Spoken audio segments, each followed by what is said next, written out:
Jane Mumbi is a human being. Joyce Meyer, Joel Austin, TD Jakes. All these people, they are people. Ni watu, ni binadamu.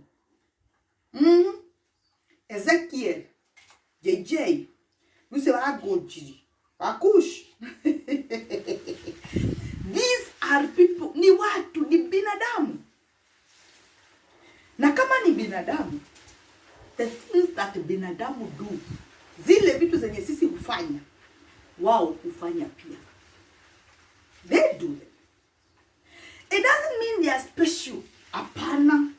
They've got a talent. Na Mungu akawapea favor. Wakakuwa na massive following. There's a chance they are not even better teachers. They are better teachers out there. Watu wenye wanajua kufunza. Wako na kipawa. Lakini hawajapewa favor ya following. Hapana. Kuna waibaji huko nje. Watu wenye wako na sauti. Lakini unakuta some of us, we are singing and we are trading. And we don't even have a voice. Not as those others. Neither too, somehow, we worked harder. We became consistent. Alafu somehow, tukapata favor. Tukapata following. I remember there is this father who literally shaped my life. My spiritual life. I would want to meet him someday. Father Kishale. That man of God taught the word.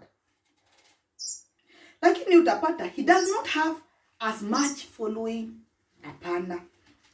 So there are people out there, great teachers of the word, but they don't have as much following. But they are all people. They are human beings. And therefore, the moment you are a human being, it means the mistakes that human beings make, you too make. You're not special. Unajua, the moment we start seeing and looking at them as human beings, life is itaanza kubadilika. Unajua, most of us, we are following these guys, akina Ezekiel. We are following them as if they are not human beings. They are people. Ile vitu nafanya, wanafanya. Ile greed niko nayo, wako nayo. Ile selfishness wako nayo, niko nayo. Ile madhambi ninafanya, wanafanya pia. They are people. They are people. Can you get that? They are people like you. Venye unafikiria, ndio hata wao ufikiria. The way you sweat, that is how they sweat. Just because they've got following doesn't mean that now they stop being human beings. The mistakes that we do, they do too. Therefore, that is where the spirit of discernment comes in. Wakisimama kukuambia kitu, always remember they are people. So listen. It is very, very smart to listen. Listen. Lakini, before you do, ask yourself questions. Always ask yourself questions. What value is it going to add to your life, to the life of the people that you care about, to this world? What value is it going to add? Any value? Because if it is not, then it is not worth doing. Tuko pamoja? Ni binadamu kama wewe. So wakisimama kuongea, wasikize. Hata ule pastor wenu mwenye hajulikani, akisimama kuongea, msikize. It is good to listen. Lakini before ufanye kenye ninakuambia, kumbuka mimi ni binadamu kama wewe. Na hata uko na akili ya kutumia. So jiulize, hiyo kitu nakuambia ufanye, is it going to add value to yourself, to your life, to the people that you care about? Because when we start looking at them as if they are not human beings, they lead this world astray. Wanakuambia ufanye kitu na ujinga yako.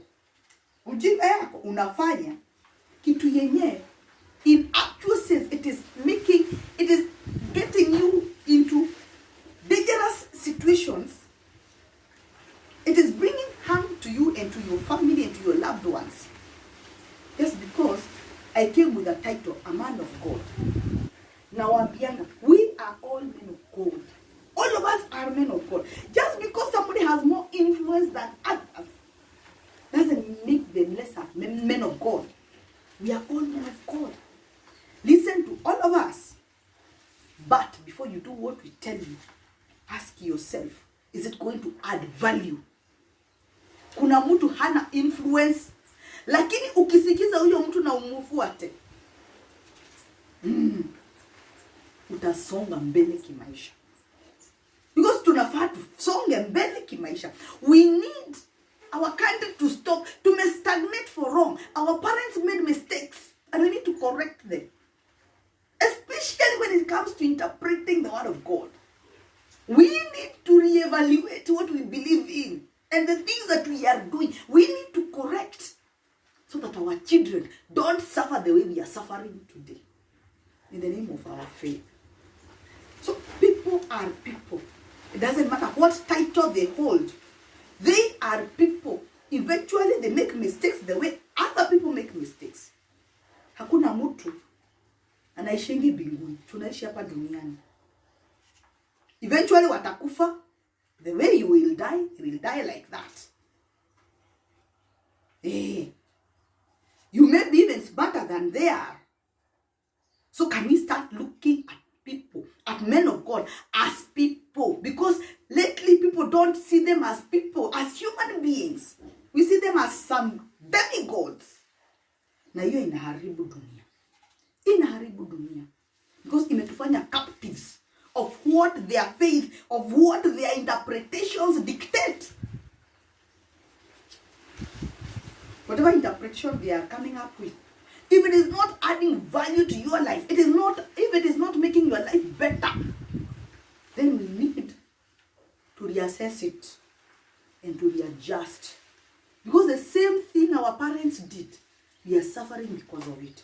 We need to get out of our chains, of our captivity, and do better for ourselves.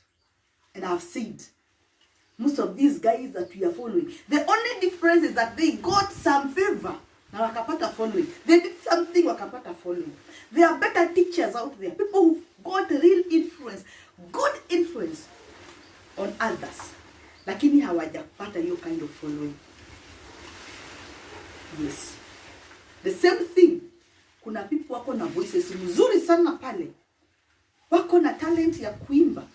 Lakini hatuwajui. And we know some who are singing. Wengine hata unajiulizaga we. Lakini wako na influence. Wako na hiyo favor ya influence. There's something they do that keep people glued to their things and their content. So, remember, nikisimama kwa pulpit, nimekuja nimebeba Bible. Listen. Lakini before ufanye kenye ninakuambia, fikiria. Fikiria. Ndio tutoke slavery ya faith. Tuko pamoja? Kujeni tupike chips.